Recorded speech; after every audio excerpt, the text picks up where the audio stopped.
Hello friends, എന്റെ ചാനലിലേക്ക് എല്ലാവർക്കും സ്വാഗതം. ഞാൻ ഇന്ന് ഇവിടെ ഉണ്ടാക്കാൻ പോകുന്നത് ചിക്കൻ സുക്ക. ചിക്കൻ സുക്കയ്ക്ക് നമുക്ക് ആദ്യം തന്നെ കുറച്ച് സാധനങ്ങൾ ഫ്രൈ ചെയ്തെടുക്കാനുണ്ട്. ഫ്രൈ ചെയ്ത് അരച്ചെടുക്കാനുള്ളതാണ്. ആ സാധനങ്ങൾ എന്തൊക്കെയാണെന്ന് നമുക്ക് നോക്കാം. ഇത്രയും സാധനങ്ങൾ ആദ്യം ഫ്രൈ ചെയ്തെടുക്കുക. പാൻ ചൂടാകാൻ വെച്ചിട്ടുണ്ട്. നമുക്ക് ഇതിലേക്ക് മുഴുവനായിട്ടുള്ള മല്ലിയാണ് നിങ്ങൾ എടുക്കുന്നതെങ്കിൽ ആദ്യം ഫ്രൈ ചെയ്യാൻ എടുക്കണം. 1/2 ടീസ്പൂൺ സാദാ ജീരകം, പെരിഞ്ജീരകം 1/2 ടീസ്പൂൺ, കടുക് 3/4 ടീസ്പൂൺ. ഇതുപോലെ തന്നെ കുരുമുളകും എന്റെ അടുത്ത് അധികം ഇല്ല, ഞാൻ അതുകൊണ്ട് പൊടിയാണ് ഇടുന്നത്. അത് പിന്നീട് ഇടാം. ഇത് ആദ്യം ഒന്ന് ചൂടാക്കി എടുക്കുക.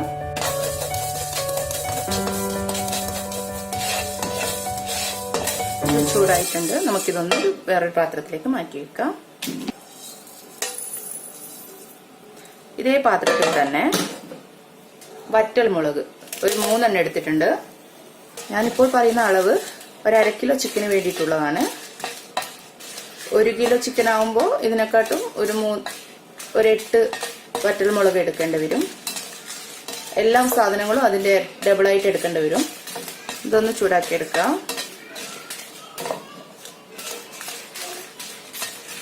ഇതിലേക്ക് ഒരു 3 വെളുത്തുള്ളി, ഒരു ചെറിയ കഷ്ണം ഇഞ്ചി, ഒരു സവാള, ഇത്രയും സാധനങ്ങൾ ഇട്ടു.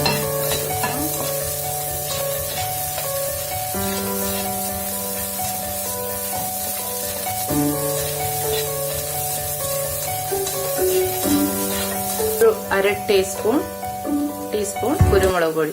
ഞാൻ പറഞ്ഞു, ഞാൻ മുഴുവനായിട്ടുള്ള കുരുമുളകല്ല, അതുകൊണ്ടാണ് ഞാനിപ്പോ ഇതിന്റെ കൂടെ ഇട്ട് വറുത്തെടുക്കുന്നത്. മുഴുവനായിട്ടുള്ള കുരുമുളകും മല്ലിയാണ് നിങ്ങൾ എടുക്കുന്നതെങ്കിൽ ആദ്യത്തെ വറുത്തെടുത്തതിന്റെ കൂടെ തന്നെ വറുത്തെടുക്കണം. 1/2 ടീസ്പൂൺ മല്ലിപ്പൊടി കൂടെ ആഡ് ചെയ്ത് കൊടുക്കാം.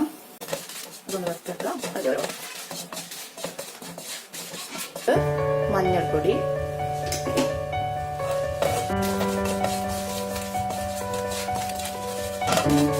നമ്മളുടെ ഇത് റെഡി ആയിട്ടുണ്ട്. ഇത് നമുക്ക് ഈ പാത്രത്തിലേക്ക് തന്നെ മാറ്റി വയ്ക്കാം. ഈ മസാല ഒന്ന് തണുത്തതിന് ശേഷം നമുക്കിതൊന്ന് നല്ല പേസ്റ്റ് രൂപത്തിൽ അരച്ചെടുക്കണം. പാൻ ചൂടാക്കിയതിനു ശേഷം ഇതിലേക്ക് എണ്ണ ഒഴിച്ചു കൊടുക്കുക. എണ്ണ ചൂടായിട്ടുണ്ട്. നമുക്കിതിലേക്ക് ഒരു 3 ഗ്രാമ്പൂ, ഒരു ചെറിയ കഷ്ണം പട്ട, 2 ഏലക്ക, ഇത്രയും സാധനങ്ങൾ ഇട്ട് കൊടുക്കാം.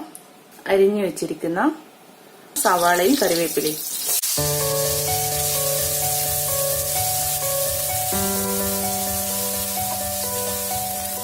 നമ്മളുടെ സവാള വരണ്ട് വന്നിട്ടുണ്ട്. നമുക്കിനി ഇതിലേക്ക് ചിക്കൻ ആഡ് ചെയ്ത് കൊടുക്കാം.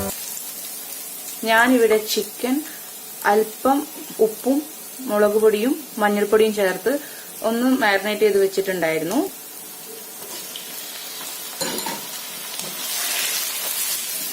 ഇനി ഇതിലേക്ക്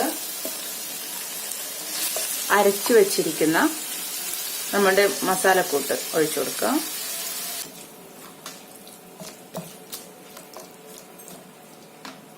ഇതിലേക്ക് കുറച്ച് വെള്ളം ഒഴിച്ചു കൊടുക്കണം. ഇതിലേക്ക് ആവശ്യത്തിന് ഉപ്പ് ആഡ് ചെയ്ത് കൊടുക്കുക.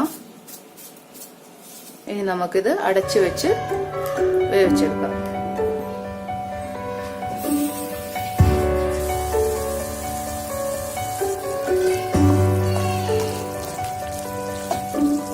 നമ്മളുടെ ചിക്കൻ ഏകദേശം കുക്കായിട്ടുണ്ട്. ഞാനിപ്പോ ഈ സമയം ഇതിലേക്ക് അല്പം വിനെഗർ ആഡ് ചെയ്ത് കൊടുക്കുന്നുണ്ട്.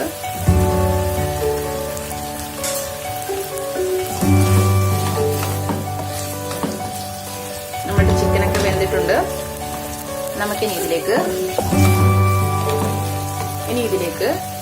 ഗ്രേറ്റ് ചെയ്ത് വെച്ചിരിക്കുന്ന തേങ്ങ അത് ആഡ് ചെയ്ത് കൊടുക്കാം.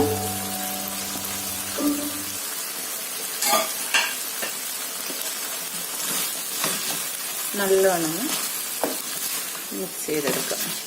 നമ്മുടെ ചിക്കൻ സുക്ക റെഡി ആയിട്ടുണ്ട്. നമുക്കിനി ഇത് സെർവിംഗ് പ്ലേറ്റിലേക്ക് മാറ്റാം.